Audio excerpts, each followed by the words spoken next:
Et si vous étiez conté l'histoire du Cameroun, comment ce pays est parvenu à l'état unitaire? 42 années sont passées, les éditions de Fête nationale se suivent et ne se ressemblent pas, certainement pas.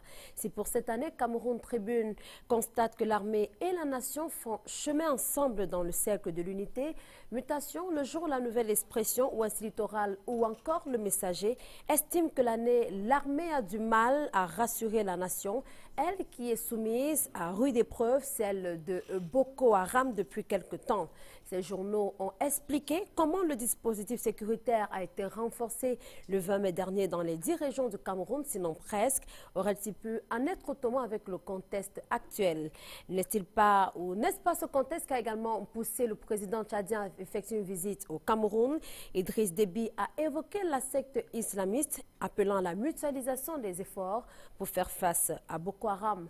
Entre patrouilles mixtes ou patrouilles simultanées, échange de renseignements, tous les termes semblent être bons pour contrer la menace, pour contrer surtout la secte islamiste Boko Haram. D'ailleurs, ce mouvement a été présenté comme la CIA qui se représente du côté du continent africain. La guerre est donc lancée. Avec quels moyens? Pour quels résultats? Madame, monsieur, bonjour, bienvenue à Droit de réponse. Droit de réponse est ce programme qui se propose de disséquer l'actualité telle que vue par la presse afin de susciter le débat. Et comme tous les dimanches sur ce plateau, des journalistes et des experts se relaient et se succèdent pour pouvoir nous apporter un peu plus de lumière ou alors singulièrement pour dire à la presse ce qu'il faut ou ce qui n'a pas été. Merci donc d'être au rendez-vous de Droit de réponse ce dimanche et pour vous rappeler comment la presse a traité de ces différentes actualités. Repartons dans les kiosques, c'est avec Jean-Paul Chouniat. Bonjour Jean-Paul. Bonjour Sandrine. Merci d'être au rendez-vous ce dimanche. C'est toujours un plaisir. Encore. C'est toujours un plaisir. Et ce sera certainement un plaisir pour nous de savoir comment la presse a traité de ces deux actualités principalement. Et justement, je préfère saisir la balle par le dernier bout vous avez terminé, en commençant par l'enlèvement des Chinois à Ouaza. L'attaque s'est déroulée comme dans un film d'action, écrit la nouvelle expression du 21 mai. La bande armée était repartie en 3 groupes. Une colonne a fermé la frontière et la ville de Dabanga. Pas d'entrée ni de sortie. Un autre groupe est allé saccager le commissariat de Ouaza en portant des armes. Dans le même temps, un 3e groupe enlevait leurs captifs dans une bataille rude avec les éléments du Bir. L'œil du Sahel, pour sa part, fait le bilan de cette attaque. Un soldat du Bir et un Chinois mortellement atteints. Dans cet échange de coups de feu nourris pendant 3 heures, durant, Boko Haram a perdu 16 hommes, écrit le journal. Silence étrange de l'élite nordiste, titre la nouvelle expression. Aucun dignitaire de cette région n'a dit mot sur les exactions de Boko Haram, même pas l'inamovible président de l'Assemblée nationale, Kavaye Djibril. Pourtant, le très honorable promoteur Paul Biya, lors de la campagne présidentielle en 2011, d'être prêt à verser jusqu'à sa dernière goutte de sang quiconque contre quiconque troublerait la quiétude du régime dans l'extrême nord. Aujourd'hui que la menace est donc réelle, les fauteurs de troubles connus, on n'entend plus le patron de l'Assemblée nationale, conclut la nouvelle expression. Mobilisation contre Boko Haram, la question aura été au centre des entretiens entre Paul Biya et Idriss Déby Itno du Tchad en visite de travail à Yaoundé, écrit le messager. Terrorisme transfrontalier, mentionne la nouvelle expression. La guerre dans laquelle s'engage le Cameroun paraît incertaine, même si les autorités affichent leur détermination à barrer la voie à Boko Haram. Paul Biya espère l'engagement du chef de guerre Idriss Déby dans cette croisade contre l'ennemi commun.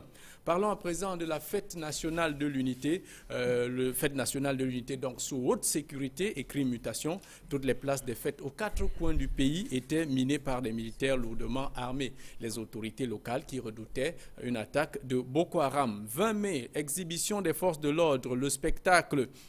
Le spectacle, c'est dans le Grand Nord, titre Ouest Littoral.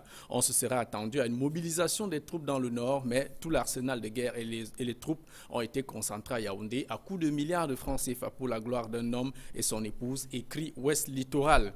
20 mai 2014, succès total, écrit Cameroun Tribune. Les Camerounais ont manifesté leur détermination à préserver la paix et la sécurité au cours de la célébration de la 42e fête nationale de l'unité. C'était aussi l'occasion pour le journal L'Anecdote de s'interroger sur ce qui reste encore de l'unité nationale 42 ans après.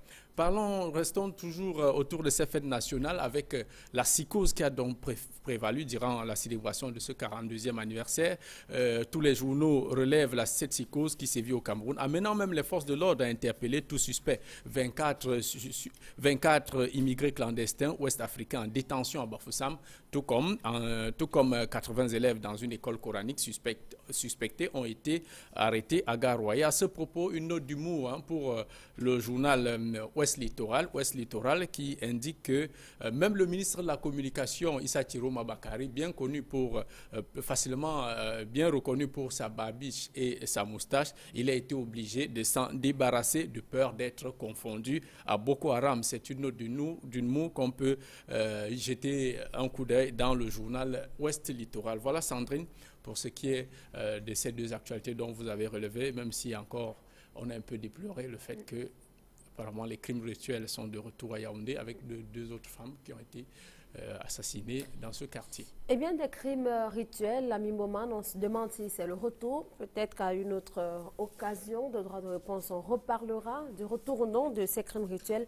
ami Moman. Et on a été très intéressés, tout comme vous, Jean-Paul Chouniat, sur cette barbiche ou bien cette barbe de Issa Chiroma Bakari que Ouest Littoral a choisi de caricaturer cette semaine. Oui, effectivement, c'est une image frappante parce que le confrère, il a dessiné le ministre de la Communication sans sa barbe et sa moustache habituelle, et où Issa Chiroma Bakari devrait faire le bilan de la visite du chef de l'État à Paris pour le sommet du travail sur la lutte contre Boko Haram. Il indiquait clairement aux journalistes qu'avant de faire le bilan de la visite du chef de l'État, je tiens à vous donner une information, à mettre à la une de toutes vos publications, c'est que je me suis débarrassé de ma barbe et ma barbiche et mes moustaches pour ne pas être confondu à Boko Haram.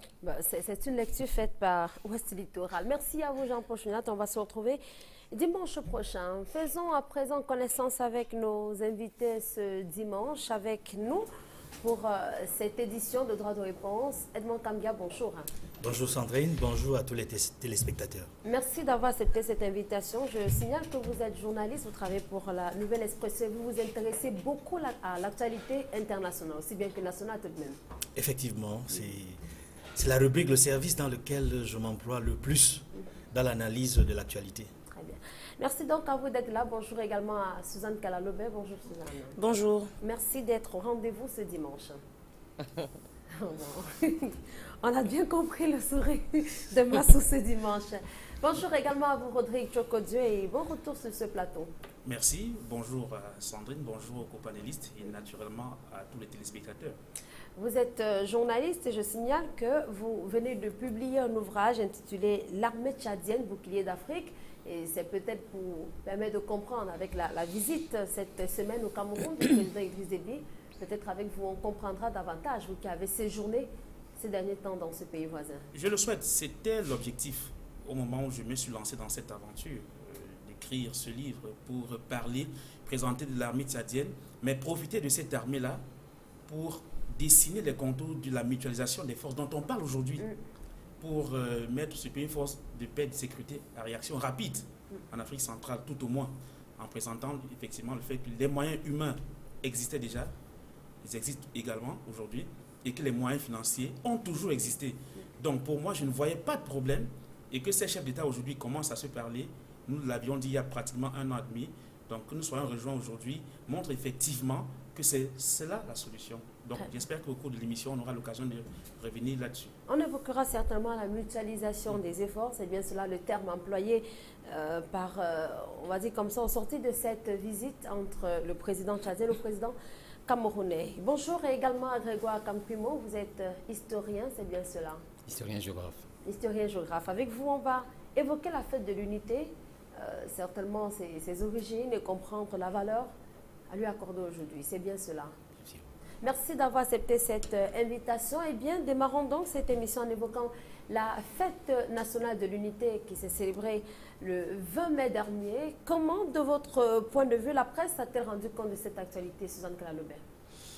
Elle n'a pas eu beaucoup de temps parce qu'avec tous les fériés, la première édition est parue mercredi, que ce soit Cameroun Tribune, Le Messager, La Nouvelle Expression, etc. Donc, elle n'a pas perdu ses habitudes éditorialistes. Du côté du Messager, c'est questionner l'unité et sa cohérence. Du côté de la nouvelle expression, pareil, parce que la nouvelle expression, c'est par-ci 2 éditos. D'abord un texte de Maurice Kamto et puis l'éditorial de Valentin Zinga. Mais personne, très peu de journaux, en fait, ont rendu compte de l'événement en tant que tel, ou tel qu'il s'est déroulé dans chacune des villes. Il y a eu des choses un peu superficielles, parce que, par exemple, un journal dit que partout dans le pays, il y avait une sécurisation renforcée. Moi, j'étais, par exemple, à Buea, et j'ai vu le défilé du début jusqu'à la fin. Je ne sentais pas de psychose, ni même de fébrilité des forces armées. Donc, je pense que la presse a manqué, comme d'habitude, d'à propos. C'est-à-dire, elle a déjà son point de vue sur cet événement. Elle a ses éditorialistes, je ne le refuse pas, mais c'est toujours intéressant journalistiquement de voir si dans tel défilé il y a eu des innovations, pas des innovations, comment ça s'est passé, le rapport par exemple des partis politiques, les écoles qui défilent, bref, de faire de manière factuelle ce qui se passe et après mettre en perspective. Alors vous pensez que c'était présenté de façon grandissante, qu'elle amplifiait le déploiement sécuritaire? Non, moi j'étais à Buea, j'étais pas... Alors à Yaoundé c'était extraordinairement clair. C'était pas, c'est-à-dire il y a une démonstration de force dans le défilé de Yaoundé. Mais à Buea, par exemple, ça ne donnait pas l'impression que c'était différent des années antérieures. Bon, c'est tout. Ce que je veux dire, c'est qu'on a toujours intérêt, quand on rend compte d'une situation, de la brosser de la façon la plus juste possible et de ne pas être polarisé simplement sur un élément. Tout le monde a reconnu qu'à Yaoundé, c'était ça. Mais est-ce que le contexte ne s'y prêtait pas, etc. Bon, moi, je n'ai pas vécu ça comme ça à Buea. Ça ne veut pas dire que ce que j'ai vécu à Buea, c'est ce qui est vrai sur l'ensemble du territoire. Mais un journal, lui, doit rendre compte, si c'est la disparité, on dit la disparité, si c'est la même chose, on dit la même chose. Donc, bon, comme d'habitude. Edmond Kamga, comment vous avez perçu cette façon de parler de la célébration du 20 mai? On a entendu ici et là des personnes qui ont été interpellées le jour de cette célébration. On a presque évoqué ce fort déploiement sécuritaire. Comment vous l'avez perçu? Oui, je pense que la presse dans l'ensemble a rendu compte des événements. Il y a eu des reportages très intéressants dans les différents quotidiens ainsi que dans les autres journaux. Je voudrais ici dire qu'il y a eu quand même, à la lecture des articles qui ont été publiés dans les différents journaux, la réalité de la psychose. On ne peut pas le nier. Parce qu'ici à Douala, à la place de l'UDEAC, tout le monde sait, pour ceux qui y ont été, ou pour ceux qui ont lu les articles qui ont été publiés sur le défilé à Douala, il y a eu une fouille systématique pour tous les invités qui devaient assister au défilé. Donc on ne peut pas prétendre qu'il y a eu des reportages excessifs concernant la sécurisation excessive, ou si l'armée ou les forces de police ont accru la sécurité. Et c'est lié au contexte, on ne peut pas le nier. Boko Haram est là, a frappé plusieurs fois, même pendant que le chef de l'État était à Paris. Donc, on comprend, ça se comprend, qu'on puisse renforcer la sécurité pendant un tel événement. C'est quand même la fête nationale. Et la presse a rendu compte. Vraiment, je n'ai rien à redire sur ce que la presse a rendu sur le terrain à travers les reportages et les comptes rendus. Bon, cela dit, compte tenu du contexte dans lequel tout s'est passé, il y a eu également des reportages, des vox pop, des articles qui ont montré qu'en réalité, l'unité nationale au Cameroun est un grand questionnement. C'est-à-dire que l'unité, en réalité, est en construction, une construction perpétuelle. Il y a unité nationale sur le principe, c'est acquis, c'est compris par tout le monde, mais il y a encore des obstacles à l'unité nationale. Et des journaux ont traité du tribalisme qui existe encore, et qui existe même au niveau étatique, le tribalisme d'État, même si on peut le rencontrer également dans d'autres structures, comme des structures privées, mais en réalité, il revient à l'État de montrer l'exemple. Paul Biya avait dit que chaque Camerounais doit se sentir chez lui partout au Cameroun, mais ce n'est pas toujours le cas à ce jour. Alors, Rodrigue Tchokodjo, tel que vous avez vécu la fête de l'unité cette année, vous avez, vous également, l'impression que la presse est beaucoup intéressée à ce déploiement sécuritaire, à ces gendarmes, à ces policiers qui sont très souvent déployés comme chaque 20 mai? Vous pensez qu'il y a eu excessivité quelque part? Non, pas du tout. Pas du tout. Dans le traitement ou dans le déploiement sécuritaire? Les deux. Traitement et déploiement. Bon, dans le déploiement d'abord, parce que c'est les faits qui entraînent donc l'écriture de cette production qui a lieu toute cette semaine. Il fallait relever le niveau de sécurité, parce que dans les faits, effectivement, Boko Haram n'est plus simplement à nos frontières, mais c'est une organisation qui désormais a élargi son champ d'action à notre territoire. Donc naturellement, le 20 mai étant la fête d'unité nationale, un jour de grand rassemblement populaire, un jour également symbolique, il fallait tout au moins relever. Pourquoi pas aller carrément au seuil le plus élevé en termes de niveau de sécurité? Il fallait que cela soit ainsi, naturellement, sur toute l'étendue du territoire, parce qu'on n'est pas supposé, a priori, savoir où est-ce que l'attaque peut survenir. Également, cela a été rapporté par les journaux. Ils ont parlé de ces déploiements sécuritaires. Sinon, effectivement, cette célébration aurait été comme les précédentes, c'est-à-dire que sans grand-chose à redire.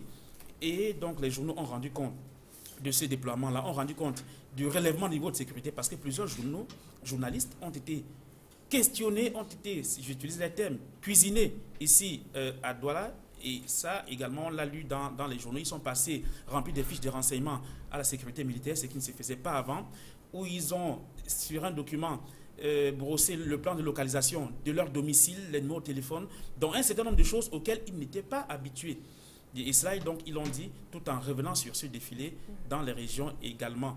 Simplement, également aussi, il n'y a pas eu cette question-là qu'on se serait attendu à voir. Est-ce que le fait que le Cameroun soit désormais une menace clairement identifiée de cette secte terroriste renforce l'unité nationale? Je me serais attendu à ce qu'une question comme celle-là soit soulevée et qu'on puisse juger l'adhésion, encore le renforcement de l'unité nationale sous le prisme ou alors sous la menace de Boko Haram. Est-ce que ça renforce ou alors ça dilue l'unité nationale? Ça, on ne l'a pas trop perçu de toutes les façons. Et revoir comme de ce point de vue, vous pensez que la fête de l'unité ou bien l'unité nationale a été pratiquement diluée ou avalée par la secte islamiste Boko Haram? Je dirais oui, mais avant de donner quelques explications, je voudrais évoquer l'aspect, le questionnement de l'unité nationale posé par votre confrère Edmond. L'unité nationale pose un problème. Il a toujours posé un problème. Il posera toujours problème. Il s'agit de quelle unité nationale? Je me serais attendu que les journalistes ou les différents journaux puissent faire une analyse des origines de l'unité nationale,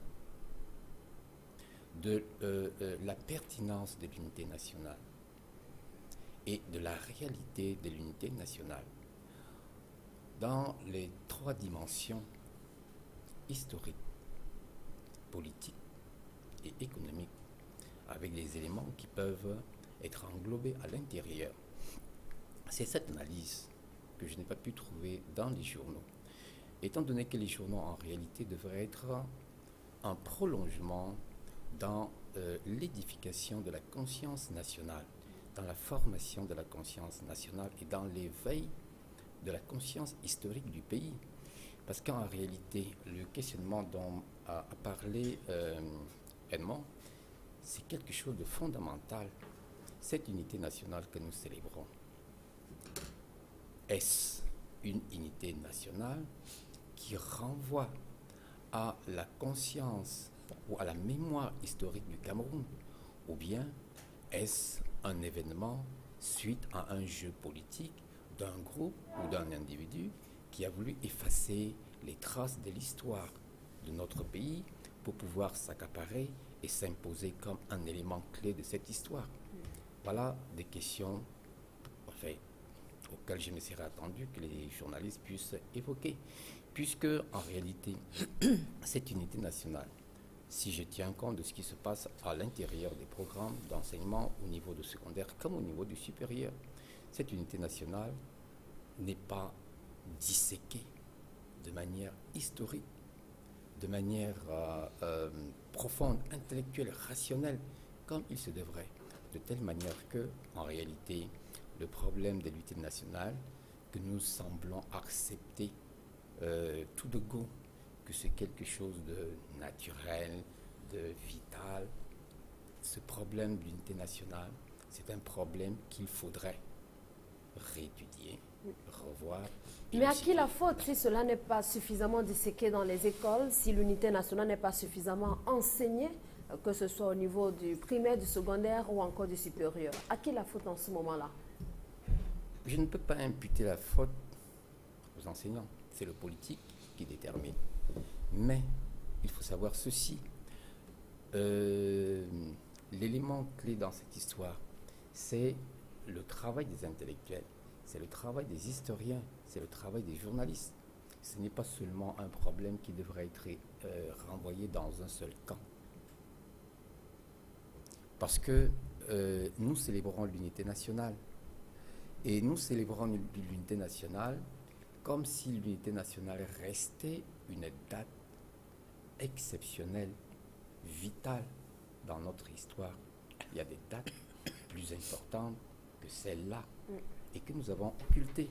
Or, ce sont ces dates-là qu'il faut cultiver dans la mémoire collective de la population, du citoyen.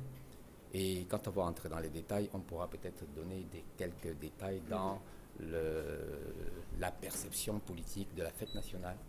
Suzanne Kala-Lebert. Oui, je voudrais revenir sur ce que Edmond disait. Voici les journaux que j'ai étalés sur la table. Il n'y a pas eu beaucoup d'éditions, mercredi, jeudi, vendredi. Et dans ces journaux, si je ne veux pas montrer, mais il n'y a pas de reportage sur la manifestation elle-même. Il y a l'éditorialisation d'un événement dans lequel que l'on enferme dans une gangrène, dans une gaine plutôt. Et je ne suis pas contre l'éditorialisation. Je dis simplement que chacun son travail. Et ce qui aurait pu être intéressant sur le plan factuel, c'est que les journalistes rendent compte de ce qui se passe ici et là, et comme ça se passe, pour qu'on prenne la mesure justement de la mobilisation ou non des habitants ou des citoyens camerounais autour de cette manifestation du 20 mai. Que l'on appelle fête de l'unité. L'intérêt de faire des reportages factuels permet aux historiens, aux analystes d'avoir des données qui ne relèvent plus exclusivement de l'idéologie. C'est pour ça que je trouve intéressant de revenir au métier. Maintenant, la question de l'unité nationale, si elle était documentée par tous ces reportages, pourrait permettre à ce que Edmond Kambia, même s'il a, dans sa théorie pour lui, nous sommes dans un pays où l'ethnocentrisme est comme ci, comme ci, comme ça. C'est une position. Mais lui, Edmond Kambia, en tant qu'analyste, pourrait être mieux documenté et voir comment il pourrait argumenter de façon nouvelle pour voir où est-ce que nous en sommes aujourd'hui. Voilà pourquoi je reproche parfois aux journalistes de ne pas faire le travail immédiatement. Alors, vous pensez, Suzanne Kala-Lebert, que la presse aurait pu élaguer le contexte actuel des attaques qu'il y a eu quelques jours auparavant, un mini-sommet qui s'est tenu à Paris, quelques heures même avant la célébration du 20 mai, observé des policiers, des gendarmes postés quelquefois aux extrémités des tribunes, empêchant aux individus de pouvoir se déplacer sur la place des fêtes sans pouvoir rendre compte. Non, ce que je dis, c'est qu'il faut mettre les choses dans leur contexte. Si ça s'est passé à Douala, il faut écrire que ça s'est passé à Douala. Si ça s'est passé à Yaoundé, il faut écrire que ça s'est passé à Yaoundé. Maintenant, il faut écrire comment ça s'est passé à Maroua, Garoua, etc. Parce que c'est normal, la fébrilité sécuritaire ne peut pas être la même dans toutes les villes du Cameroun, puisque les enjeux ne sont pas les mêmes. Je n'ai pas dit à la presse de ne pas dire. Je dis à la presse de dire effectivement tout ce qu'elle a à dire et tout ce qu'elle doit dire pour documenter des questionnements sur l'unité nationale. Parce que plus on en dit sur ce qui se passe, mieux on sait si vraiment cette fête est la fête nationale, c'est-à-dire la fête de tous les Camerounais, ou si ce n'est que la fête de démonstration d'un État avec l'ensemble de ses corps constitués. D'ailleurs, l'une des questions aussi que l'on peut se poser sur le 20 mai, c'est le choix de la date du 20 mai. Quand est-ce qu'on va revenir à la vraie date de l'indépendance du Cameroun? Qui a décidé que c'était le 20 mai? L'autre question, c'est, oui, quand? C'est une question que l'on peut se poser.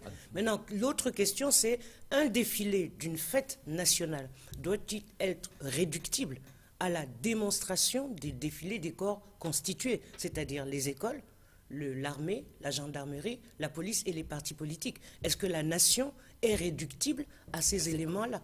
Et c'est peut-être ça qui va nous permettre de constater qu'il ne s'agit pas d'une fête nationale, mais d'une démonstration politique de l'organisation de l'État du Cameroun, puisque ce sont ces corps constitués qui sont là.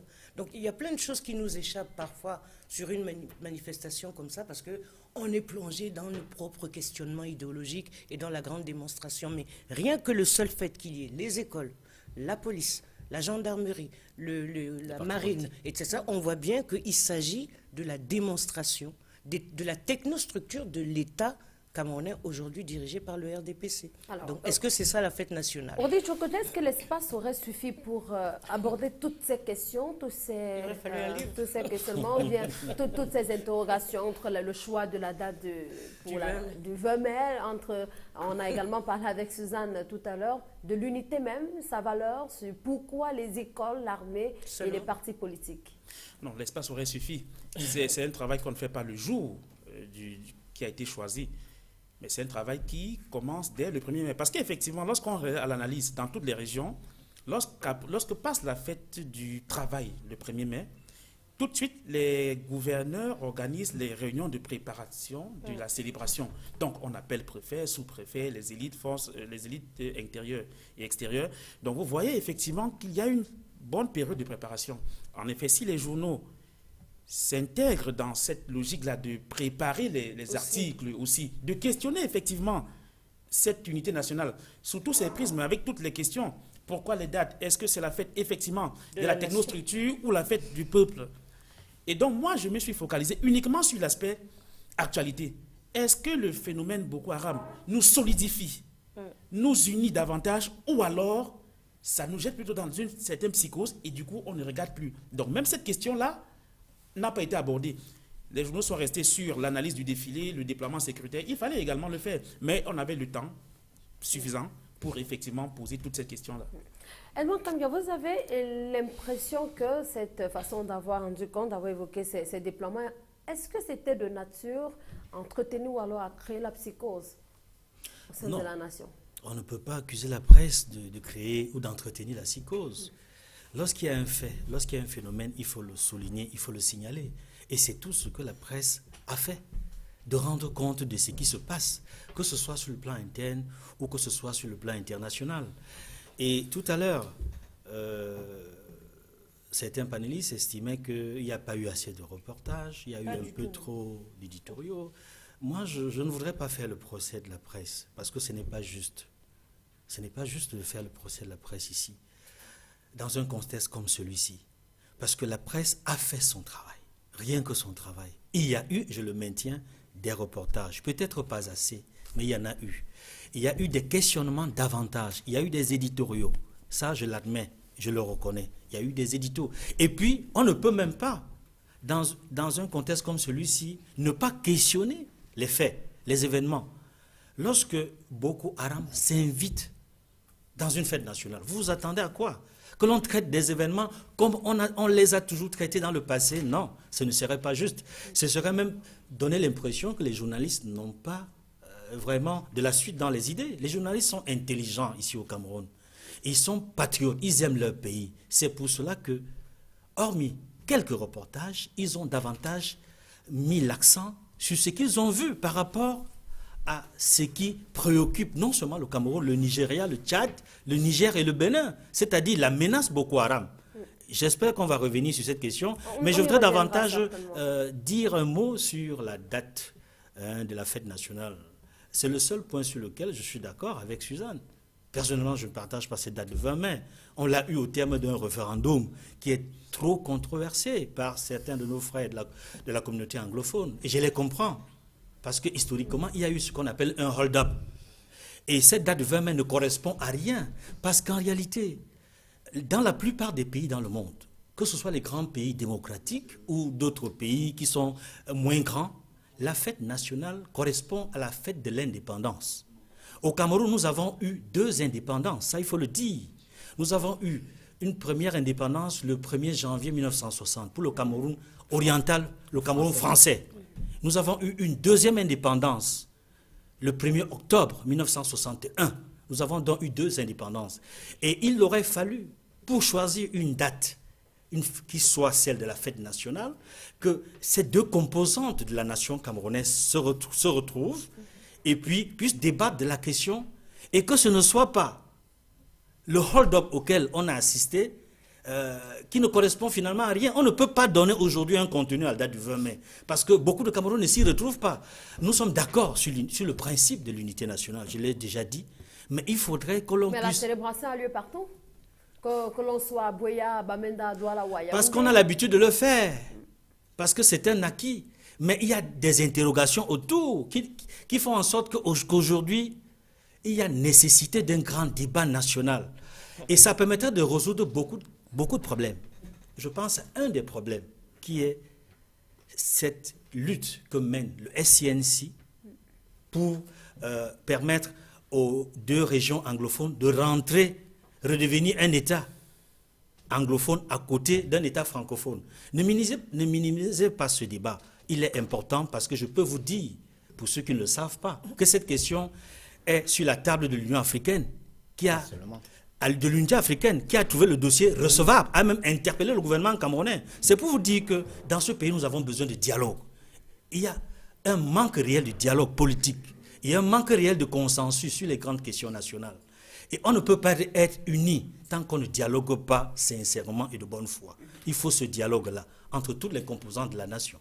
Au-delà du questionnement qui est soulevé à l'instant sur la date du 20 mai, peut-être vous y reviendrez, on a quand même pu observer cette semaine des sorties de quelques leaders de partis politiques, Kawala du CPP, Maurice Kamto du MRC, quelquefois de Hubert Mononjana, qui ont évoqué la valeur et le sens même de l'unité nationale. Comment vous pourrez le comprendre et le résumer, Grégoire Kamkumo? L'unité nationale est une préoccupation. Ça doit être une préoccupation, c'est-à-dire un objectif final. Sur ce plan, il n'y a pas de problème. Mais maintenant, la circonstance pour fêter l'unité nationale, comme viennent de dire Edmond et Suzanne, cette circonstance-là pose problème. Est-ce une unité nationale factice, c'est-à-dire une unité nationale trompée, ou bien une unité nationale vraie, qui renvoie à la nation, qui renvoie au peuple, c'est-à-dire une fête populaire. Avec tout ce que Suzanne Kalalobé a décrit et ce que les journaux ont reporté, on se rend compte que c'est une fête de démonstration, c'est-à-dire une fête à caractère beaucoup plus politique que national.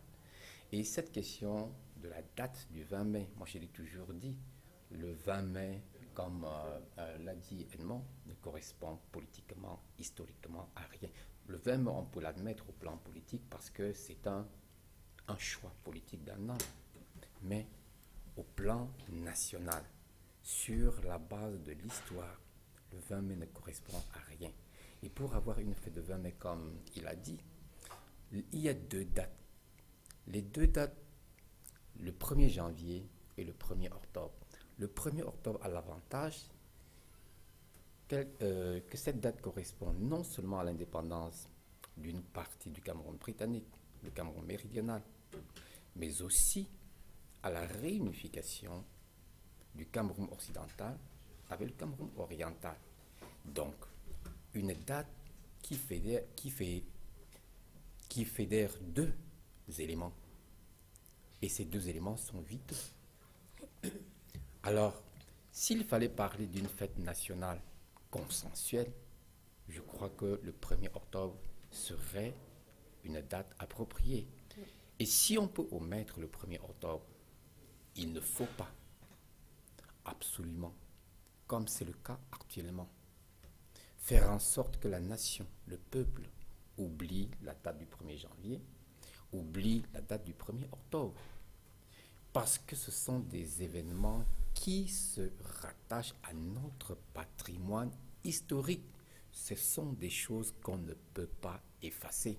Le politique peut vouloir, pour un temps, les mettre de côté. Mais la réalité historique ne pourra jamais le faire. Mais si on parle des postulats selon lesquels le président Amadou Ahidjo, dès 1966, a commencé la construction de l'État unitaire avec la création d'un parti unique, d'un syndicat unique, est-ce que cela ne participe pas du fait que la date du 20 mai a été arrêtée, qui était quand même tout autour du référendum qui a été organisé? Bon, s'il faut expliquer ces choses de manière géographique, le 20 mai peut correspondre à la date de l'unité territoriale, puisque le 20 mai, après le référendum, la frontière entre le Cameroun occidental et le Cameroun oriental a été enlevée, c'est-à-dire a été effacée. C'est ça la réalité géographique du 20 mai, du référendum, le résultat du référendum. C'est-à-dire qu'au lieu d'avoir 2 États fédérés comme on avait avant, un État anglophone, un État francophone, on a un seul État avec 2 entités non officialisées, anglophones et francophones. Voilà. Voilà la réalité du 20 mai.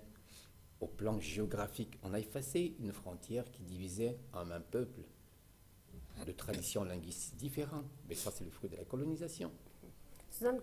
Oui, je crois qu'il y a plusieurs questions finalement que nous abordons et bon, ça va pas être facile de hiérarchiser.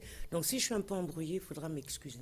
Le premier problème qu'on a posé ici, c'est comment la presse traite d'un événement tel que celui-là, dont on voit qu'il suscite encore énormément de questions en tant que manifestation structurelle ou structurant des référentiels communs à tous les Camerounais.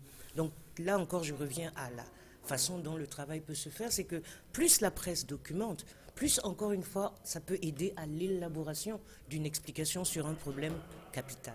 Pourquoi je dis ça? Parce que Edmond, à mon côté, dit « Oh, il n'y a pas le consensus, il n'y a pas de dialogue dans ce pays. » D'ailleurs, le dossier du SNCC, c'est ça? Oui, c'est sur la table de l'Union africaine. Et puis, même si c'est sur la table de l'Union africaine, là où elle doit être active, elle ne l'est pas beaucoup. On ne l'a pas vu sur les questions, justement, de la secte Boko Haram et de son extension. Donc, l'argument de dire que ce sujet est à la table et que c'est très important et qu'il est négligé par l'État camerounais ne tient pas debout. Quand Edmond dit qu'il n'y a pas de consensus, il y a un consensus. Nous sommes ici en train de discuter en n'étant pas d'accord. Le consensus, c'est quoi? Ce n'est pas l'unanimité. Nous sommes d'accord de discuter de nos désaccords, puisqu'on les discute et nous n'en sommes plus à s'exclure mutuellement parce que nous ne sommes pas d'accord. Que demande le SNCC? Ce n'est pas le consensus. Ils sont Camerounais comme nous, anglophones ou pas. Donc, quand vous dites qu'il n'y a pas le dialogue, qui les a muselés? Personne.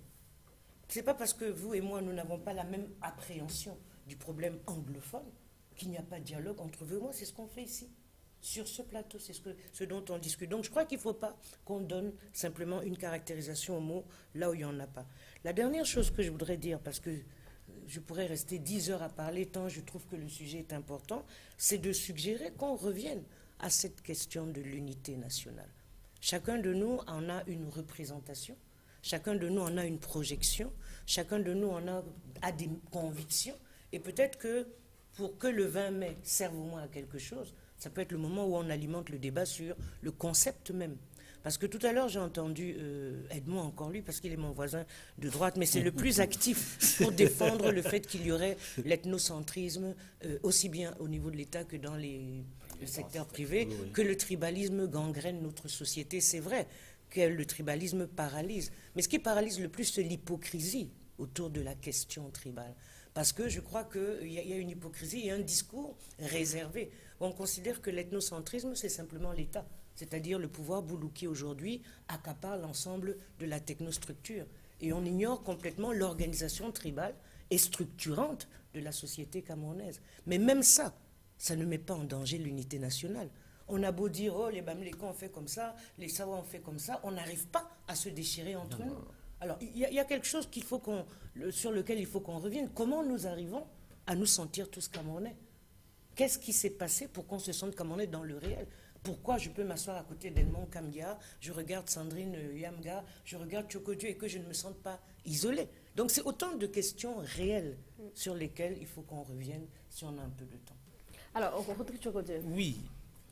Une chose est vraie, toutes ces questions historiques doivent être débattues. Mais en même temps, lorsqu'on regarde l'évolution des choses, est-ce que, je ne dis pas qu'il ne faut pas réfléchir sur la date du 20 mai, mais est-ce que le fait de changer cette date va pousser les Camerounais aujourd'hui à être plus soudés, à se sentir effectivement plus unis, ou alors à célébrer mieux cette fête si on la mettait par exemple le 1er janvier ou le 1er octobre? Je pose une question. Sans fermer la porte. Donc, ce qui est bien de voir aujourd'hui, c'est un pays où les citoyens, où le peuple regarde dans une même direction, où il y a dialogue, où les gens se sentent effectivement responsables et participent à la vie publique, à la vie politique, où les gens sentent que leurs aspirations sont prises en considération, où les gens participent à l'évolution de la nation. Alors, Rodrigue, vous pensez que 42 années après que le Cameroun a été déclaré État unitaire ou un pays uni, il ne faut pas se poser des questions sur comment on en est arrivé là? Non, non. Parce qu'on ne va pas se poser ces mêmes questions et ne pas évoluer. Parce qu'il faut bien... Suzanne a posé une question tout à l'heure. Au moins, qu'est-ce qu'on fait du 20 mai?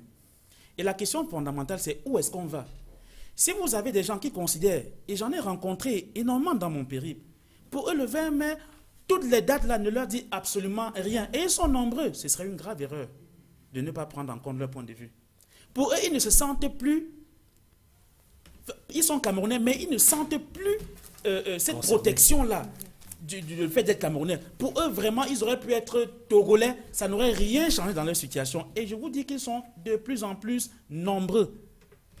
Donc, quand on se pose la question sur l'historicité de la fête nationale, c'est très bien.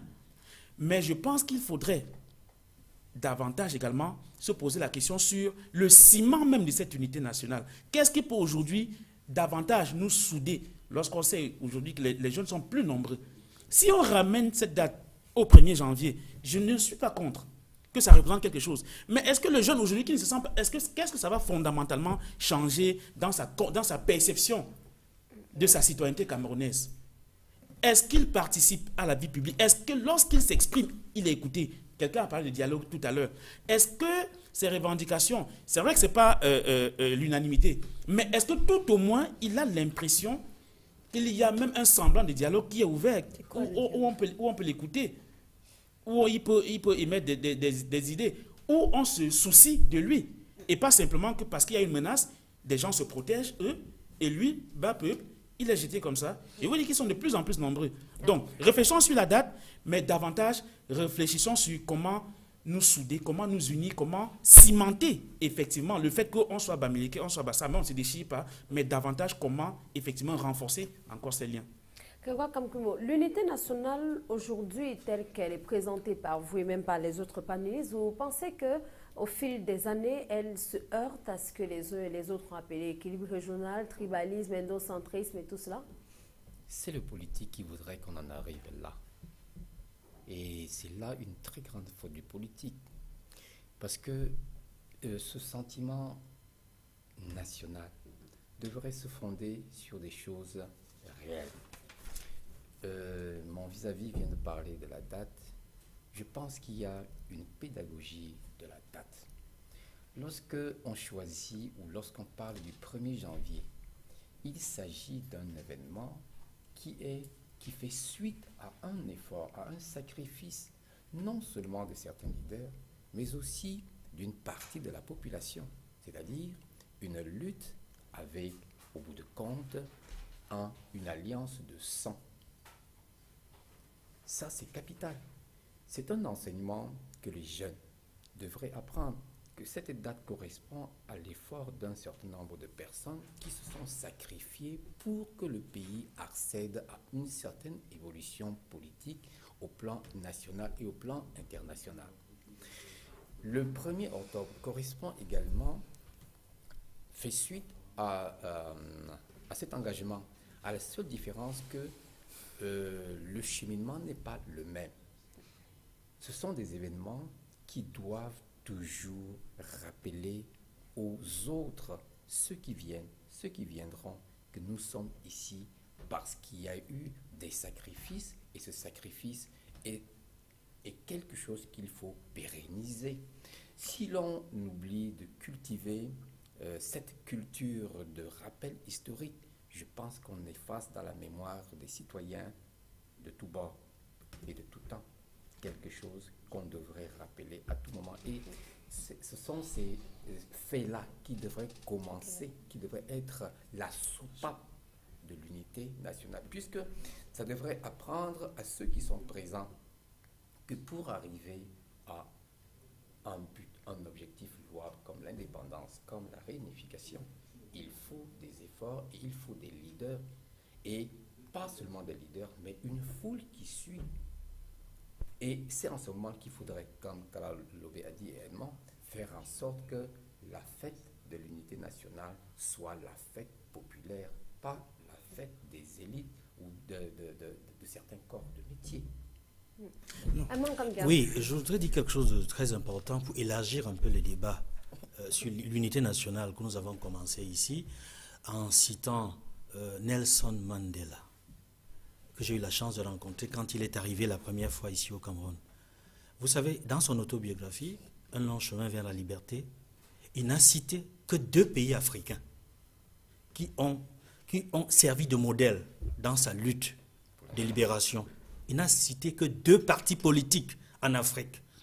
Et ces partis politiques sont l'Union des populations du Cameroun, en ce qui concerne le Cameroun, et le Front de libération nationale pour l'Algérie. Il a dit qu'il s'est inspiré de la lutte menée par les militants, les combattants de l'UPC, ainsi que de la lutte des membres du Front de libération nationale pour mettre sur pied l'Umkhonto Wesizwe. Vous savez ce que c'est, la branche armée de l'ANC. Et il était tout heureux d'arriver au Cameroun ici lorsqu'on a organisé le sommet de l'OUA en 1996.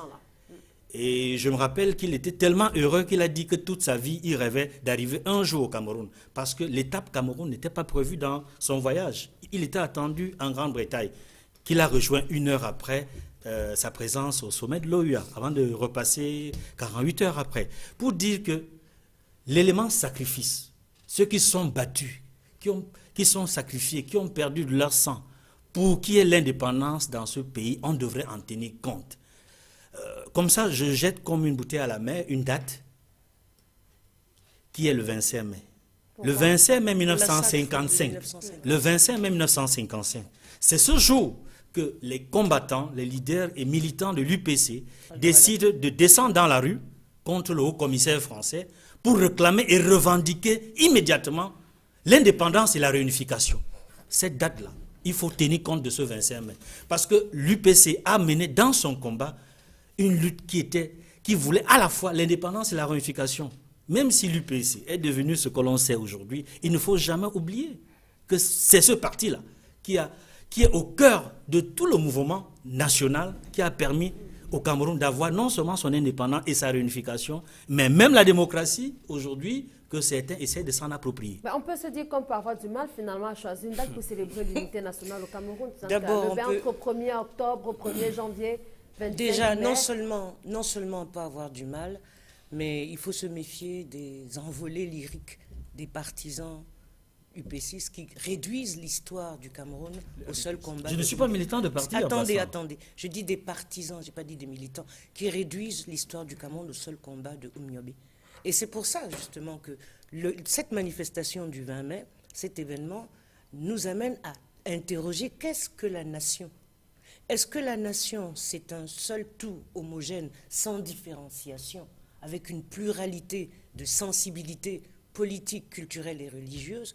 Est-ce que la nation, elle est une et indivisible sans tenir compte de tout ça? Et qui est le garant de la cohésion? Ou du moins, quels sont les instruments de la cohésion? Les instruments de la cohésion nationale sont de divers ordres. La date, la manifestation, les drapeaux et toutes les symboliques que l'on crée autour de ce que j'appelle le label Cameroun. La question qui se pose aujourd'hui, est-ce que la nation camerounaise existe? Est-ce qu'elle est reconnue de tous, même si on critique le gouvernement actuel? Est-ce que le fait que les jeunes aujourd'hui n'aient pas de travail, bien qu'ils revendiquent le travail, explique qu'il n'y ait pas de nation camerounaise? Non. Le 14 juillet en France n'est pas fêté par tous les Français, loin s'en faut, mais c'est une fête nationale. Mais autrefois, le 14 juillet, il y avait les bals populaires, il y en a de moins en moins. Parce que la nation s'est de plus en plus éloignée du peuple, du moins l'idée de nation. Et c'est ce à quoi nous assistons aujourd'hui. Donc tout ça, encore une fois, je reviens moi à la question de départ. Comment la presse peut documenter la mémoire nationale? Est-ce qu'elle doit se contenter de donner la parole à des extrémités, aux éditorialistes, ou elle doit rendre compte, année par année, de comment cette fameuse fête se passe pour qu'un jour, enfin, on puisse prendre une décision documentée et qui ne soit pas seulement idéologique. Je voudrais finir sur cette histoire de dialogue. Vous dites, les jeunes, ils n'ont pas de travail. Je ne sais pas, je n'excuse personne, hein, mais les jeunes n'ont pas de travail, les chômeurs existent dans beaucoup de pays dans le monde. Est-ce qu'il y a déficit de dialogue parce qu'on ne répond pas immédiatement aux revendications? Je dis non. Ce qui fait qu'on ne répond pas aux revendications des jeunes, c'est peut-être qu'eux ne sont pas constants dans leur combat pour revendiquer ce qui leur revient de droit. Et ils remettent la solution à leurs problèmes à quelqu'un d'autre. Où sont les jeunes? Pourquoi ne sont-ils pas constants dans leur combat? Pourquoi ne se font-ils pas mieux entendre? Alors, pour sortir de la question, Grégoire Kamkumo, que faut-il donc retenir Comme date de l'unité, finalement de l'unité nationale? Quelle est la valeur qu'on devrait pouvoir lui accorder aujourd'hui, 42 ans après? Y a-t-il encore notre chemin à parcourir? On a parlé tout à l'heure de tribalisme et d'ethnocentrisme. On a même du mal à s'accorder sur la date du 20 mai. Vous parliez tout à l'heure des relais historiques, des points historiques également, des points politiques et même géographiques de cette notion d'unité nationale. Que faut-il donc retenir? Quel est le sens et la valeur accordée à l'unité nationale aujourd'hui au Cameroun, telle que vous la vivez? Je ne peux pas répondre à cette question sans revenir sur certains aspects d'Edmond. En ce qui concerne l'UPC, sans être, comme certains le prétendent, un défenseur de l'UPC, mais c'est un parti politique référentiel au Cameroun. Il le restera toujours. L'unité nationale, il faut le comprendre, cette unité nationale ne doit pas être un mot creux. Elle doit toujours se référer à quelque chose qui doit servir de ciment. Et pour servir de ciment, il ne faut pas le faire sur la base des falsifications. Et cette falsification, non seulement l'État camerounais post-colonial l'a fait, mais aussi la colonisation, c'est-à-dire l'État français colonial. C'est la continuité de la politique française de falsifier la réalité historique pour pouvoir restituer sa réalité. Et c'est ce que le pouvoir en place, que ce soit d'origine Haïdjo ou d'origine Biya, a fait depuis. Ce problème de dialogue que nous semblons peut-être négliger est un élément qui devrait être une soupape de l'unité nationale. Pourquoi?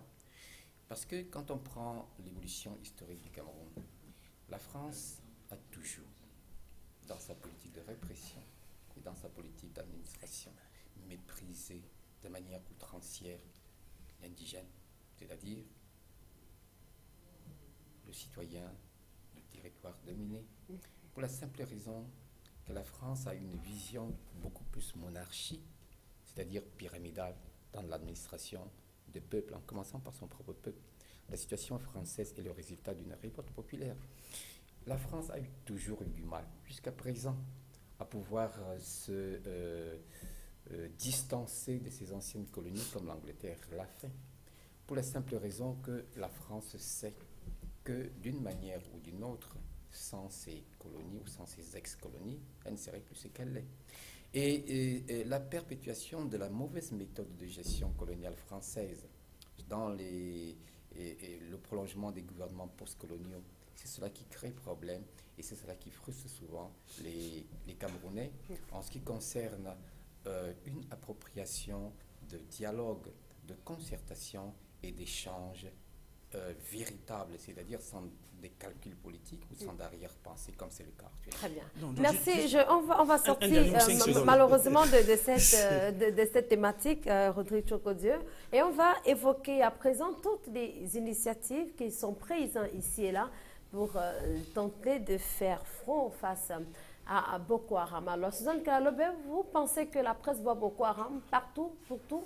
Elle ne se lasse pas d'ailleurs d'en parler au fil des jours. C'est qu'on peut se dire que la menace est bel et bien présente?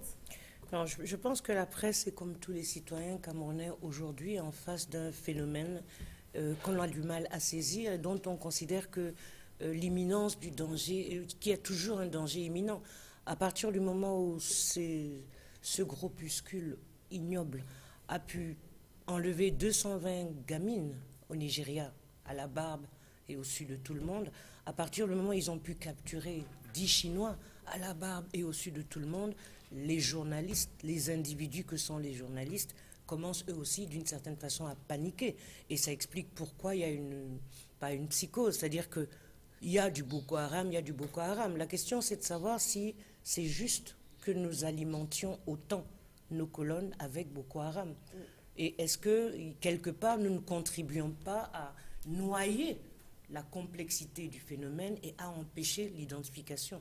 Je pense qu'il y a une dérive que la presse doit éviter. C'est facile à dire, hein, parce que quand on n'a jamais été mais beaucoup n'est-ce pas aramisé... contradictoire lorsque vous dites à la fois que la presse, bien que les journalistes sont également des personnes qui se sentent paniquées d'apprendre qu'il y a des enlèvements de 200 jeunes filles, qu'il y a également des enlèvements de Chinois, et que de l'autre côté... Ce n'est pas contradictoire, c'est-à-dire que notre métier nous oblige à prendre sur nous, à essayer de contrôler nos émotions. Je dis essayer, à essayer d'être objectif ou à essayer d'objectiver. On a un métier qui est difficile parce qu'il faut réussir à maintenir un équilibre dans la production des informations qui peuvent indiquer, éduquer et renseigner, et en même temps une responsabilité dans une certaine forme de rétention. La question que je me pose, et je la pose publiquement, c'est que est-ce qu'on doit relayer tout le temps et à tout moment les incidents graves que provoque Boko Haram? Est-ce que ça aide au contrôle du phénomène? Est-ce que d'une certaine façon, tout ça c'est des questions, je n'ai pas de réponse. Vu l'état de nos renseignements, de nos systèmes de renseignement, c'est-à-dire l'organisation de la criminologie africaine et pas seulement camerounaise, est-ce que c'est comme ça qu'on doit couvrir affaire Boko Haram? Ce sont des questions. Parce que je me dis, bon, on en fait peut-être un peu trop sur un phénomène où les gens ne demandent que ça, de la publicité. Un peu comme à l'époque de Al-Qaïda ou de Ben Laden. C'est-à-dire qu'ils vivent et se nourrissent, ils vampirisent les médias et se nourrissent de cette terreur pour faire tout et n'importe quoi. Dès lors, il faut réajuster le tir. En tout cas, c'est un point de vue. Alors, lorsque la presse évoque des personnes qui partent progressivement des régions septentrionales, on parle de l'extrême nord, on parle dans une bonne mesure de l'Adamawa ou même encore du nord. Est-ce que tout cela n'est pas de nature, si l'on s'en tient à ce que Suzanne dit, n'est-ce pas la même façon de porter davantage, on ne dirait pas peut-être en triomphe, mais de parler, de reparler de Boko Haram? Est-ce que cela a une incidence sur la perception que l'on peut avoir de cette secte? Edmond Kamgia. La presse a un devoir particulier. Son premier devoir, c'est de rendre compte. Et la presse ne fait que ça. Je ne vois pas d'excès dans le compte rendu de la presse en ce qui concerne les événements qui se déroulent dans le Grand Nord. Il y a trop d'émotions aussi, dit-elle. Vous pensez comme ça? Il est possible qu'il y ait des émotions, mais c'est tout à fait humain. C'est tout à fait humain. Les Camerounais qui traitent les informations concernant Boko Haram sont des Camerounais qui ont des sentiments, qui ont des parents dans le nord, dans l'Adamawa, dans l'extrême nord. Et c'est compréhensible s'il y a des émotions. Mais est-ce que ces émotions sont de nature à dénaturer les faits? Non. Donc, je voudrais dire ici que la question de Boko Haram a été posée dans la presse au Cameroun avant que Boko Haram n'attaque. Et je voudrais être démenti si ce n'est pas les faits. Je ne vais pas citer un journal, mais il y a au moins un quotidien régional dans cette partie du pays qui a régulièrement apporté des informations concernant Boko Haram et qui, en retour, n'a eu que des menaces, des tentatives de musellement pour avoir rendu compte des événements qui sont déroulés dans le Grand Nord concernant Boko Haram. Ça, c'est le premier point. Le second point, c'est que la presse au Cameroun doit et va continuer à rendre compte des événements, rendre compte de ce qui se passe. En ce qui concerne le dernier fait concernant l'enlèvement des Chinois, ce n'est pas une invention. Même le chef de l'État de Paris a reconnu qu'il y a eu des événements au parc de Ouaza. Ce n'est pas une invention du tout. Ce n'est pas une invention du tout. On ne va pas accuser la presse d'avoir inventé des informations concernant Boko Haram. C'est ce que je voudrais dire. Et je voudrais également dire que les États-Unis ont classé Boko Haram organisation terroriste. Ils ont mis cette organisation dans leur liste noire, longtemps avant que les Boko Haram n'attaquent au Cameroun. Et justement, sur cette question, en prononçant le gel des avoirs, un certain nombre d'embargos, est-ce qu'on a des informations précises sur ces personnes qui forment décidément Boko Haram? Mais bien sûr. Hormis avoir la seule information sur celui qui est présenté comme le chef de cette troupe, à savoir Aboubakar Shekau, est-ce qu'on a des précisions exactes sur comment cette secte opère, sur où elle se trouve pour ne pas pouvoir la traquer, prononcer des sanctions à l'encontre de cette organisation? Mais bien sûr, on ne peut pas classer une organisation, on ne peut pas la classer terroriste si elle ne l'est pas. On la juge par rapport aux actes qu'elle pose sur le terrain. Et puis, le leader qui se présente dans les vidéos qu'il envoie à la presse, il est connu, il est recherché, il est wanted. dans les pays concernés et même aux États-Unis et même par les Américains. Les autres membres de Boko Haram existent également. Ils ne sont malheureusement pas tous connus. Parce que je voudrais dire ici quelque chose d'important. Il ne faut pas croire que c'est parce qu'on porterait un gandoura et qu'on serait barbu et musulman qu'on est de Boko Haram. On peut être de Boko Haram sans être barbu, sans porter le gandoura et être en costume, cravate comme je le suis. Mais je ne suis pas de Boko Haram. C'est pour vous dire, faites attention, c'est une nébuleuse.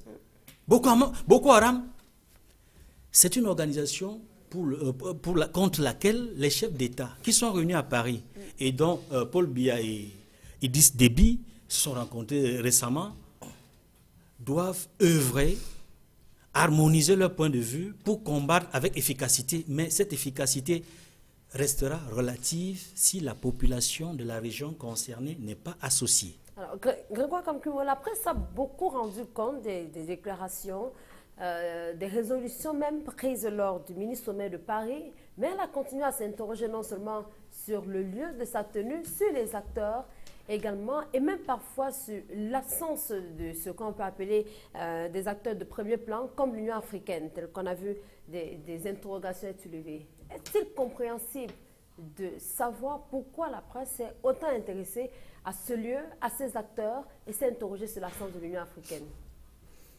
J'aurais bien voulu que la presse relevât cette incongruité qui consiste au fait que le problème de la sécurité en ce qui concerne Boko Haram est beaucoup plus extérieur au milieu concerné, que ce soit Paris, que ce soit le président français qui initie cette rencontre pour discuter de la sécurité en Afrique. Cela démontre le déficit soit du patriotisme, soit du nationalisme, soit de la réflexion de nos dirigeants. Parce qu'en réalité, c'est un peu ubuesque que c'est à l'extérieur de l'Afrique que l'on discute dans une capitale étrangère des problèmes de sécurité concernant l'Afrique.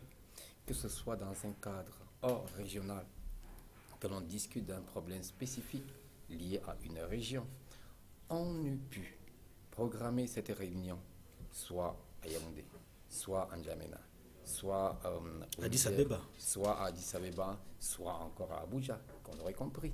Mais aller en France et puis sélectionner un certain nombre d'invités pour discuter de ce problème, je crois que il y a un aspect publicitaire là-dessus.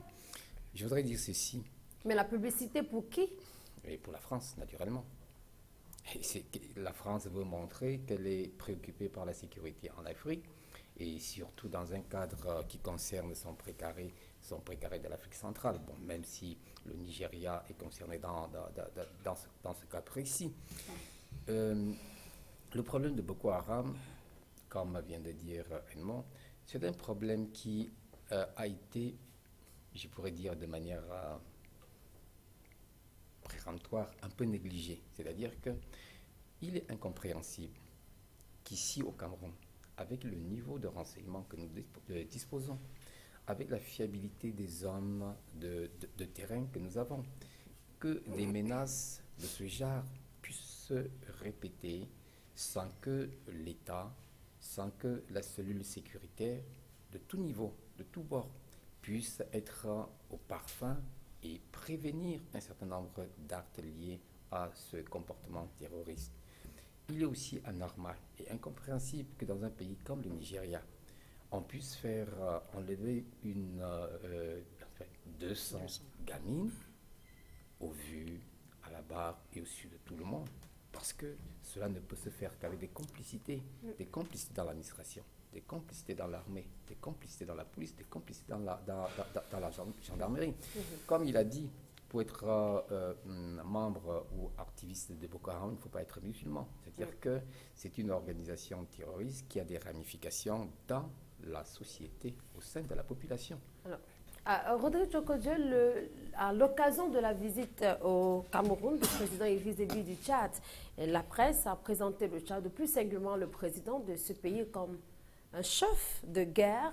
Est-ce suffisant pour comprendre pourquoi il s'est retrouvé au Cameroun 5 jours après la tenue du mini-sommet de Paris? Simplement parce qu'il serait chef de guerre. Non, je pense que c'est... On aurait pu se passer de ce qualificatif péjoratif-là aujourd'hui pour désigner le chef de l'État tchadien, son Excellence Idriss Déby Itno. Vous pensez que c'est forcément péjoratif? Extrêmement péjoratif. Et même, ça ne rapporte rien de toutes les façons. Ça ne nous apporte strictement rien de le présenter comme un chef de guerre. Non, il y a quelques préalables avant de continuer. Il ne faudrait pas qu'on ait plus que sa peur de Boko Haram. C'est effectivement cette peur-là qui nourrit même cette organisation, cette secte. Moi, j'étais dans l'extrême nord du Cameroun, je faisais la navette entre N'Djamena et Koussiri. Là-bas, les gens n'ont pas peur. C'est ici que je me suis rendu compte que les gens avaient peur. J'ai été surpris. Là-bas, les gens n'ont pas peur. Vous faites le marché, vous prenez... Simplement sur le pont de Nguéli, les Tchadiens ont renforcé la fouille. Parce que vous allez vous rendre compte qu'au côté tchadien, il n'y a pas encore eu, on n'a pas encore entendu d'incursion d'éléments de Boko Haram. Donc de ce côté-là, on a renforcé la fouille au corps, on a relevé le niveau de sécurité bien avant nous. Parce que précisément, leur histoire qui est racontée dans mon livre les a peut-être prédestinés à être promptes à réagir lorsque des menaces comme celle-là rôdent à leurs frontières. Je suis d'avis qu'on a été, même aujourd'hui, négligent encore au Cameroun, c'est-à-dire qu'on dort. Et lorsque vous êtes négligent à sécuriser les populations, si vous changez la date de l'unité nationale, je ne pense pas que ces populations vont plus adhérer. C'est la petite transition que je voulais dire tout à l'heure. Parce qu'on a comme impression qu'on ne parle pas du coup vécu des gens aujourd'hui. Nous ne vivons pas dans l'histoire. Même si on est d'accord qu'il faut questionner l'histoire pour faire le présent et pourquoi pas le passé. Donc, traitons des questions d'aujourd'hui, que les gens se sentent rassurés par leur administration. N'ayons pas plus que cela peur de Boko Haram. La seule manière, ou alors l'une des manières, la manière la plus plausible aujourd'hui de lutter contre cette organisation terroriste qui a des ramifications effectivement dans notre société, dont on n'identifie pas les membres simplement par leur accoutrement vestimentaire. Semblait-il sûr? Non, je suis même convaincu. Mais les autres ont trouvé cette solution depuis. Moi, la solution a été évoquée dans mon livre il y a 1 an. Ce n'est qu'aujourd'hui qu'il y a cette rencontre-là, aujourd'hui, entre le chef d'État camerounais et tchadien. Et lorsque vous reprenez les discours, reprenez même simplement le discours du chef d'État tchadien prononcé ici, je pense, en mai, sur le sommet par rapport à la sécurité dans le golfe de Guinée. C'était en juin 2013. Il dit ceci. En Somalie, les Occidentaux, l'organisation internationale avait échoué. La solution est venue des Africains eux-mêmes, qui ont mutualisé leurs efforts. Qui sont ceux qui sont intervenus en Somalie? C'est l'Éthiopie, qui est le seul pays africain à n'avoir pas été colonisé. C'est-à-dire que l'armée éthiopienne est venue à bout de l'armée coloniale italienne. Et le Kenya, pourtant, on se souvient bien de la débâcle des Américains dans l'opération Restore Hope. En 92. Oui. Donc la solution est venue des Africains. Et le président tchadien l'a rappelé fort à propos ici il y a 1 an. Quand vous regardez la promptitude avec laquelle le Tchad a mobilisé les soldats pour intervenir au Mali, tout en sachant que le même moment, le Tchad intervient sur sa très longue frontière avec le Soudan pour sécuriser le Darfour et le Sud-Soudan, et en Centrafrique. Également doit protéger le parc de Zakouma, qui également avec le parc de Ouaza ont fait l'objet d'attaques de Janjaweed venant du Soudan. Donc vous comprenez que de ce côté, si ces deux chefs d'État ne se rencontrent pas pour définir les grandes lignes, que les généraux, que les services secrets sont maintenant chargés de traduire sur le terrain opérationnel, ça ne va pas marcher. Alors, vous qui estimez que employer le terme chef de guerre est péjoratif, selon vous, lorsqu'on regarde et lorsqu'on considère tout ce que le Tchad a fait, notamment dans la résolution de la crise, plus ou moins en République centrafricaine, avant de retirer ses troupes par la suite, lorsqu'on regarde comment le Tchad a mis ses troupes pour le Mali. N'est-ce pas, ou bien est-ce que ce ne sont pas tous ces éléments qui font croire à la presse que le Tchad présenté, ou le président tchadien présenté comme un chef de guerre, peut permettre de comprendre pourquoi le Tchad a été choisi comme centre d'opération pour la mutualisation des efforts pour faire face à Boko Haram? Bon, je ne savais même pas que le Tchad était choisi comme centre de mutualisation des efforts. Mais moi, j'ai parlé de ça dans mon livre depuis. Que c'est le Tchad qui devrait abriter, s'il y a des forces à mettre en attente ou prêtes à intervenir, la base devrait se trouver au Tchad. Bon, c'est vous qui m'apprenez que le Tchad a été choisi comme centre de mutualisation des efforts. Après le mini-sommet de Paris. Oui, tout à fait. Non, je continue pour dire, le Tchad n'est pas intervenu au Mali. Le Tchad est intervenu au Mali à la demande de l'Union africaine. Donc, il ne s'agit pas d'une volonté de Idriss Déby d'envoyer ses soldats comme ça, comme un chef de guerre l'aurait fait précisément. On peut appeler Aboubacar Shekau, on peut le traiter de chef de guerre, parce qu'il ne demande pas l'avis du Cameroun avant de venir faire des opérations sur le territoire camerounais. L'intervention tchadienne en Centrafrique sous le label de la FOMAC, qui aujourd'hui est devenue MISCA. La FOMAC répond à une volonté de la CEMAC. Donc, ne nous offusquons pas, parce qu'il a été beaucoup dit ici, lorsque le colonel Kadhafi intervenait en Afrique pour résoudre les problèmes, que non, il voulait se prendre pour le Pacha, pour le super. Et l'on voit, depuis la chute de Kadhafi, ce que non seulement la Libye est devenue, et ce qu'une grande partie de l'Afrique est devenue. Donc ne tombons pas dans ce faux discours qui consiste à dire que le chef de l'État tchadien cherche le leadership, le rayonnement, le prestige, un chef de guerre. Du moment où il cherche cela et qu'il met ses troupes à notre disposition, pourquoi est-ce qu'on va refuser? Alors, que peut donc, avant Suzanne Claire-Lebel, que peut donc le Tchad, dans la résolution, je m'adresse à Edmond Kamgia, dans la résolution du problème Boko Haram, qu'émènent le Cameroun et le Nigeria prioritairement? Oui, je crois que le Tchad peut beaucoup apporter dans la résolution du problème de Boko Haram.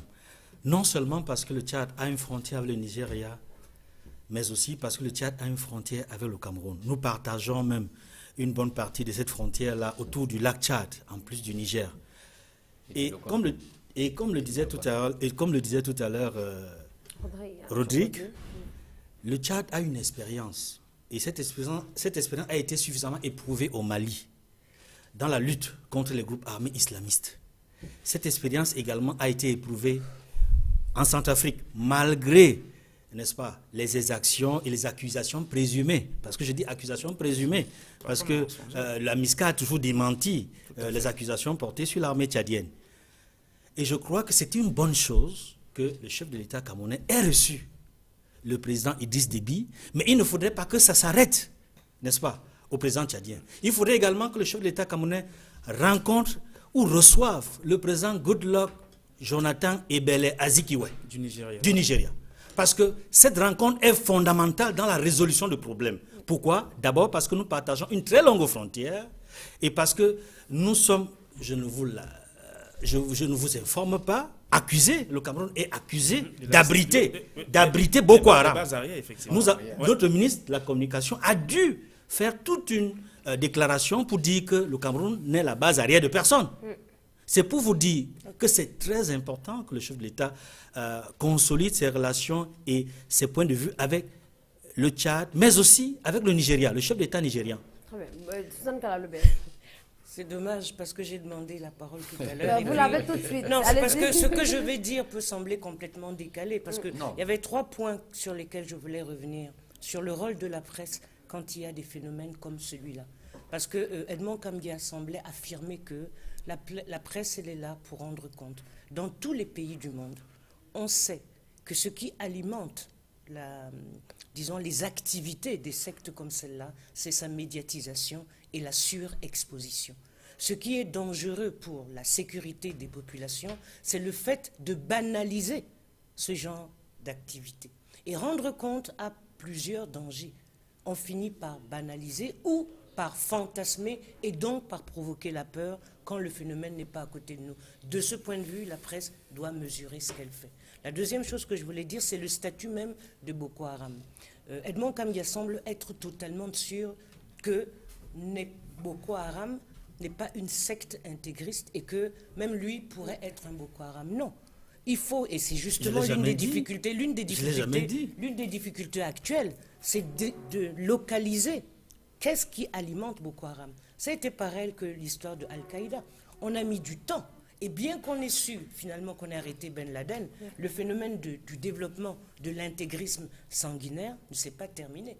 Donc ce n'est pas un petit phénomène sur lequel il faut être superficiel et immédiat en disant « moi je sais, c'est comme ci, c'est comme ça, Idriss Déby devrait faire comme ci ou comme ça ». C'est complexe, c'est difficile, et parce que c'est complexe et difficile, ça nécessite beaucoup de subtilité dans le traitement de l'information. Alors, est-ce que Déby c'est un chef de guerre? Est-ce que, comme dit Edmond, d'un temps sentencieux, il faut absolument que Nigeria, Biya... Non, je crois qu'il faut qu'on arrête de donner des leçons à ceux qui résolvent des problèmes et qu'on prenne le temps d'avoir l'intelligence des problèmes. Parce que sinon, c'est un peu trop facile. Du haut de nos chaises, chaque dimanche, on vient pontifier, expliquer sans qu'on prenne la mesure du problème et la densification de celui-ci.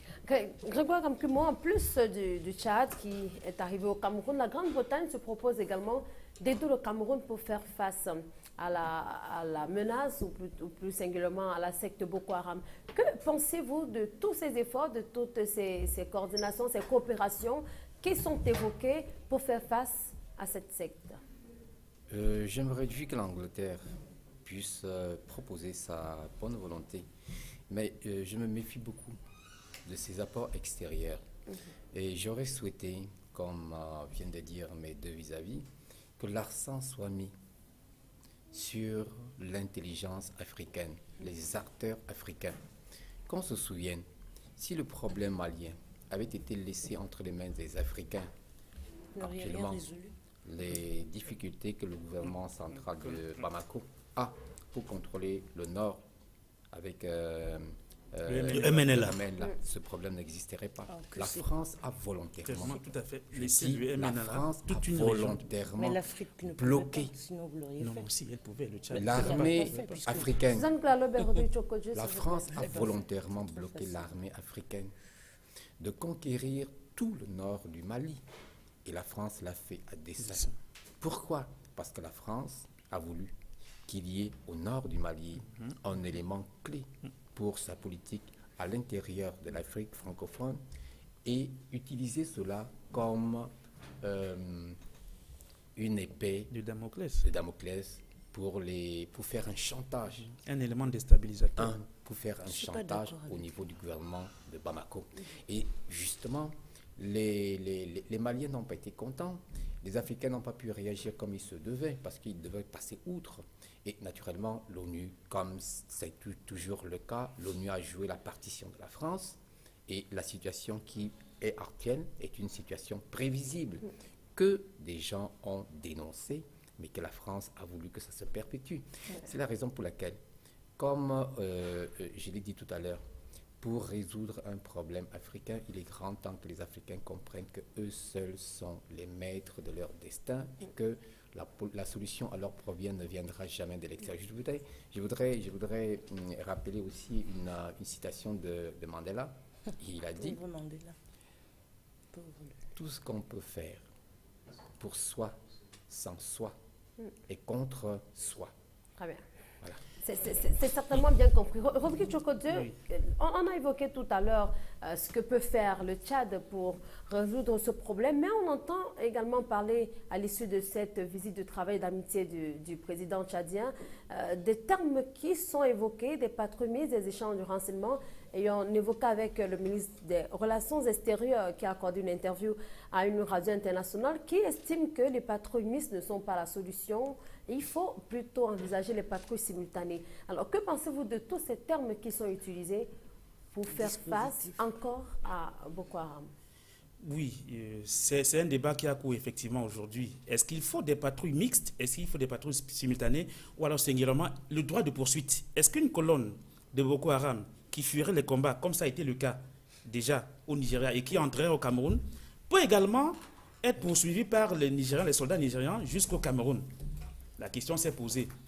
Non, je pense que s'il y a ce dispositif-là qui est mis sur pied, il répondra à cette question de manière la plus simple possible. Pourquoi? Parce que les dispositifs nationaux vont travailler en réseau. Et donc, lorsqu'une action serait déclenchée au Nigeria, il est fort probable, étant entendu que les ramifications de Boko Haram pourraient être au Cameroun, que cette action-là s'achève au Cameroun. Et c'est même un avantage qu'il y ait des patrouilles mixtes.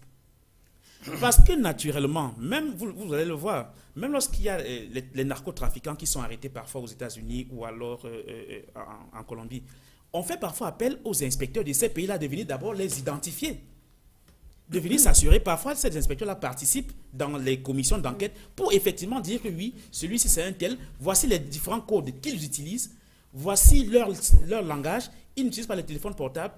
Le transfert de connaissances, l'échange de connaissances est primordial.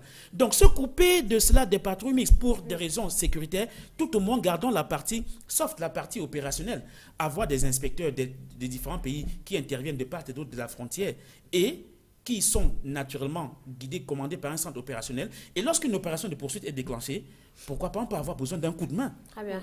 Merci à vous. On arrive malheureusement à la fin de l'émission. Suzanne Kalalobé qui nous supplie de lui laisser la parole juste en 30 secondes. Non, juste deux choses. Déjà, le discours d'Ithirambi qui consiste à dire la France ne veut pas, la France ne fait pas, je crois qu'il faut qu'on arrête avec ça. Voilà. Parce que c'est celui-là qui nous a perdus. Et la question centrale, c'est que la coordination des moyens dans les différents pays peut-elle être possible quand on regarde les inégalités de développement. Voilà. Donc c'est ça ma question. Non, c'est possible. La coordination est très Merci possible. à vous. La Merci coordination à est... vous. On n'a même pas de disparité de moyens. Quelle disparité? L'émission est terminée, Rodrigue. On ne peut ne pas être d'accord. Rodrigue Tchongodé, l'émission est terminée. Merci à vous d'avoir accepté cette invitation. Je rappelle que vous avez écrit sur l'armée tchadienne, que vous présentez comme un bouclier en Afrique. Merci également à Regoa Kamkumo, vous êtes historien géographe. Merci également à Edmond Kambia d'avoir accepté cette invitation. Et merci aussi à Suzanne Kalalobé d'avoir été au rendez-vous. Merci. Merci donc à tous et à toutes d'avoir été au rendez-vous ce dimanche encore. Je donne notre rendez-vous à dimanche prochain. S'il vous plaît, au revoir.